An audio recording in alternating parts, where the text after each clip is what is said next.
Hello. Thanks everyone for sticking out. Thank you guys for being here. Thank you professors for the semester. Thank you my colleagues for all the help. This is my project, the new Brooklyn Museum. This is some of the first drawings that I did when I was working on the massing of the building, and this is a detail from two of the galleries that we'll see that going on. As you guys know, this is a picture of the two boroughs. This is downtown Brooklyn. The interesting thing about this area that you have the Brooklyn-Queens Expressway, also access from both the Manhattan Bridge and the Brooklyn Bridge, which makes it a place that there's a lot of people coming in and going throughout the day, which is very interesting. If we come to the next one, we can also see this is J Street, and J Street is actually an avenue that gives you access to the Manhattan Bridge. And also we have access to many of the trains, right? So 1, 2, 3, the C, F train, and R train. If we can move on, this is the site in relation to this is the cathedral. This is a new building that's being constructed, which is mixed-use residential and office building. And this is the so-called cathedral that we're all supposed to respond to, and also I took a lot of. Yeah, because the computer is going to shut off in 2 minutes. No problem. I know you guys all know this, but this is important for my partes. That whenever we saw this, whenever we did this research, in which we took the migration patterns from people around the world into New York City and the population line, and we combined them, Professor, and we combined them to the city growth and also the growth of inflation of the city. We can see a pattern. We can see a pattern where the thing about New York City is that it's a city that is always in motion. It's always been on the very on the slope of progress that we can see, and it's a city that has passed through a lot of stuff, through civil war and through terrorist attacks. So whenever I started this project, I was asking myself, what defines New York City? What defines the people that live here and that interact with the city? And that word is dynamism. If you see this word, it really struck me because it had so much to do with what I was already creating on my building. Is that to bring dynamic, and when you see what it actually means is the quality of being characterized as vigorous activity and progress. So it really ties in with the theme of my project and the theme that this is a building that is defined by New York City's culture and New York City's history, right? And that's how we grew up in this culture, and that's how we live our lives every day. New York City is a city that's struck all the time. It's a city that is chaotic, but at the same time, that's the beauty of it, is that it can change, and it has its own movement. However the situation is. So whenever I was dealing with the messing of my building, we're almost there. Man, I'm so sorry. When I was working on my messing, the first idea was to communicate with the buildings that I'm most next to, in part the church, right? So I did this I first did the subtraction, in which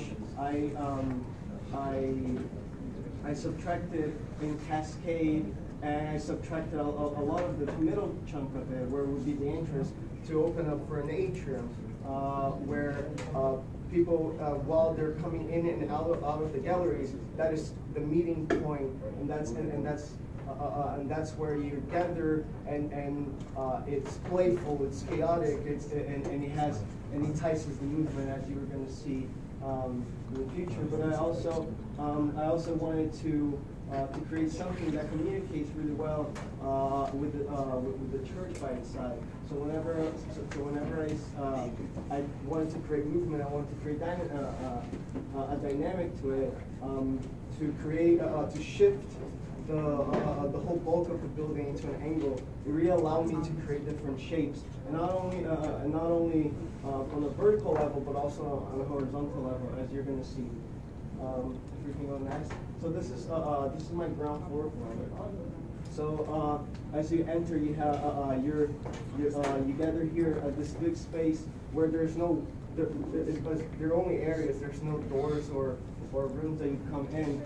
This is actually, besides restaurant, but this is actually the coach shack. I wanted to be playful with the function of the building. The restaurant is something that is apart because it also it gets people, not only people that are using the building, but actually people that are walking every day around the streets to actually come here and use the buildings. And we see this pattern throughout where once you come in the stairs, you have your main gallery, and you have your auditorium space. The main gallery, this is a double height space with a mezzanine.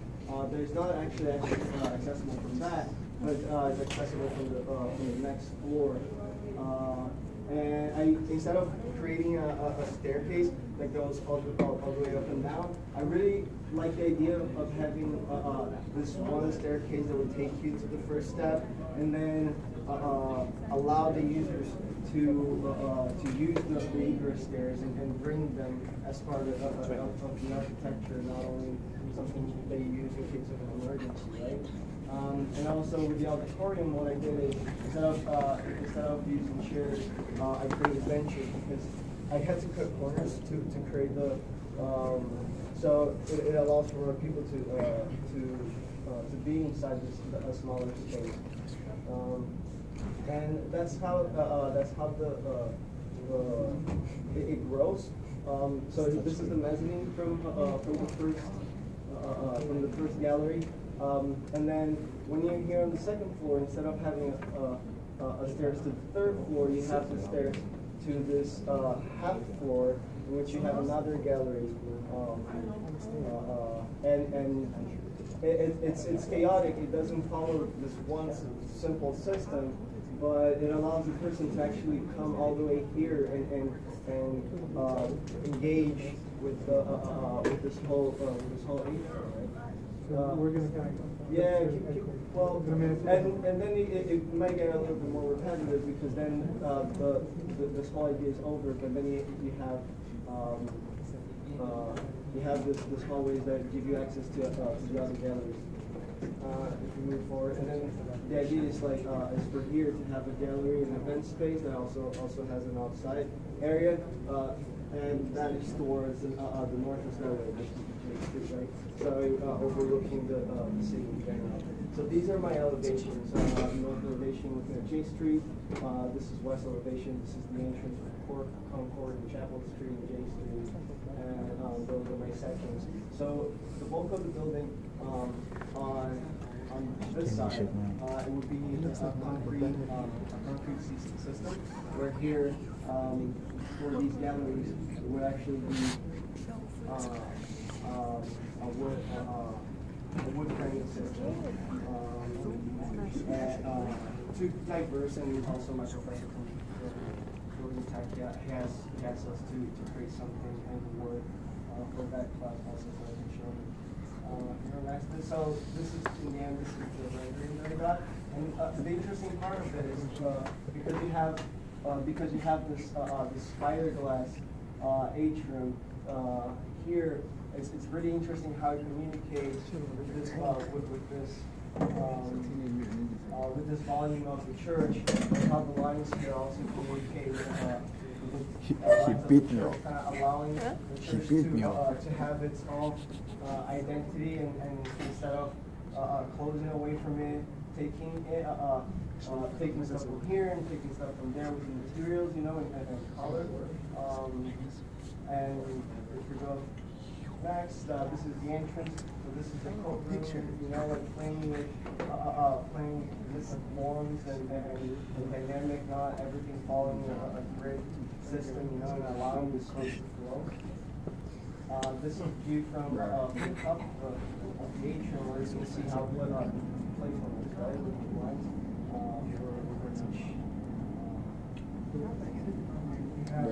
and then again, this is the function, and a little bit of the technology that I tried to input into it. So I decided to go with this functional facade. It's called Brixels, and it's by this startup that's called Breakfast. They're actually based here in Brooklyn. And what it does is these bricks that they move and you can program it. So the architecture also becomes an art installation. So you have days like 9/11 where you can create a space for contemplation and for admiration for important days and things like that. So that's something. This is a video showing the system. You don't have to see it because we don't have time. But that would be sharing. No, because you